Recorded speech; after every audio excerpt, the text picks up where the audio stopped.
కృత్రిమ కీళ్లు అందుబాటులో ఉన్నాయి. కృత్రిమ కీళ్లతో ఉన్న ఇబ్బందులు, సౌకర్యాలేంటి మొదలైన వివరాల గురించి ఇప్పుడు తెలుసుకుందాం.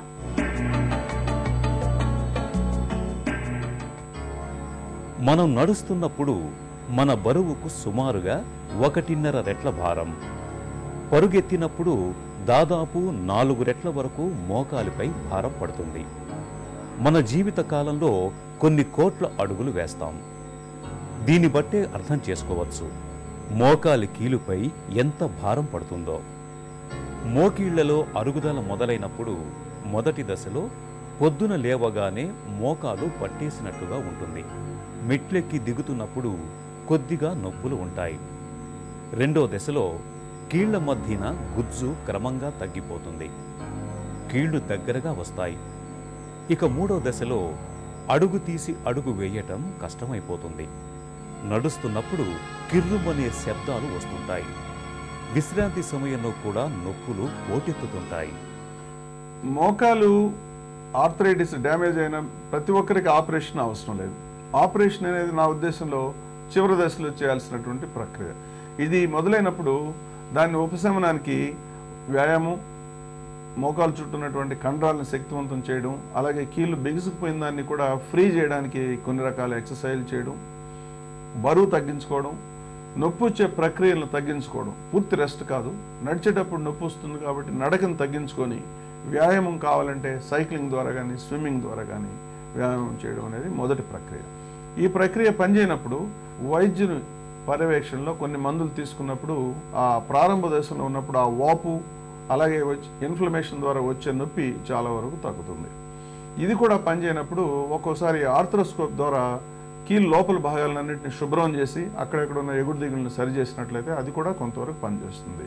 ఇవాళ ఇంకొంచెమైనటువంటి ప్రక్రియ కూడా అందుబాటులో ఉంది. కొన్నిసార్లు ఒక జిగురు పదార్థాన్ని లోపల ఎక్కించినప్పుడు దాని ద్వారా కూడా కొంత ఉపశమనం కలుగుతుంది. ఈ ప్రక్రియలన్నీ పనిచేయనప్పుడు, లేదు ఆ ఆర్థరైటిస్ అనేది బాగా ముదిరి చివరి దశలో ఉన్నప్పుడు ఈ ప్రక్రియలు చేయడంలో కూడా అర్థం లేదు, అది పనిచేయవు.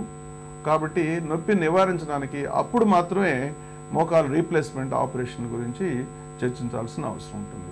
నీ రీప్లేస్మెంట్ అనేది చివరి దశలో వీలు కాని పక్షంలో మాత్రమే చేయాలి. ఎందుకంటే ఇది క్లిష్టమైన ప్రక్రియ, ఖరీదైన ప్రక్రియ. అప్పుడప్పుడు ఆపరేషన్ అనుకున్న పద్ధతిలో వెళ్ళకపోతే దానివల్ల వచ్చే దుష్పరిణామాలు కూడా ఎక్కువ. కాబట్టి నీ రీప్లేస్మెంట్ అనేది అంత సులభంగా పరిగణలోకి తీసుకోకూడదు. మోకీలు మార్పిడి శస్త్రచికిత్స పూర్తిగా అత్యున్నత సాంకేతిక విలువలతో కూడుకున్నది. అనుభవజ్ఞులైన నిపుణులకు మాత్రమే ఇది సాధ్యమవుతుంది. ఇందులో కృత్రిమ కీలును అమర్చుతారు. ఇవి నేడు రకరకాల డిజైన్లలో లభిస్తున్నాయి. డిజైన్లలో కొద్దిపాటి తేడాలు ఉన్నా వీటి రూపకల్పనలో సూత్రం ఒక్కటే.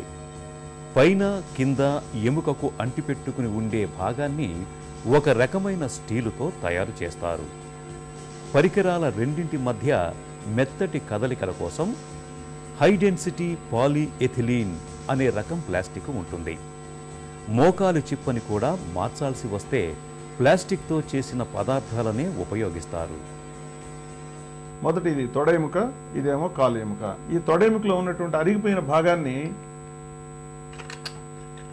భాగాన్ని దాన్ని అలా కట్ చేసి ఒక ప్రత్యేకమైన పద్ధతిలో కట్ చేస్తారు. కట్ చేసిన తర్వాత ఈ భాగాన్ని ఒక బోనుకు సంబంధించిన ఒక ప్రత్యేకమైన సిమెంట్ ద్వారా దానికి అమరుస్తారు. అది తొడ ఎముక. అలాగే కాలు ఎముక కూడా దాన్ని ఒక ప్రత్యేకమైన పద్ధతిలో కట్ చేసేసి ఈ మాదిరి దానికి ఇంకొక మెటల్ భాగాన్ని అమరుస్తారు. ఇలా అమర్చిన తర్వాత ఈ రెండింటి మధ్యలో ఒక రకమైన ప్లాస్టిక్ మాదిరి ఇది ఉంటుందన్నమాట. ఇవి రెండు ఇలా ఫిక్స్ చేసిన తర్వాత కదలిక అనేది కేవలం కృత్రిమైన భాగాల ద్వారా కదులుతుంది కాబట్టి నొప్పి అనేది రాదు.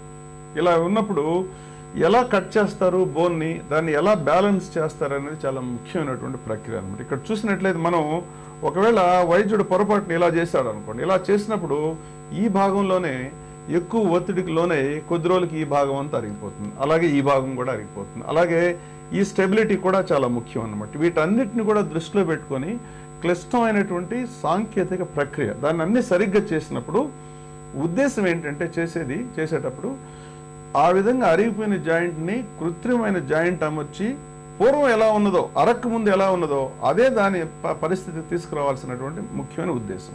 అన్ని సవ్యంగా జరిగినట్లయితే ఇవాళున్న లెక్కల ప్రకారం 15 నుంచి 20 సంవత్సరాలు ఎటువంటి ఇబ్బంది లేకుండా ఈ కృత్రిమైనటువంటి కీలు ఒక వ్యక్తికి పనిచేస్తుంది.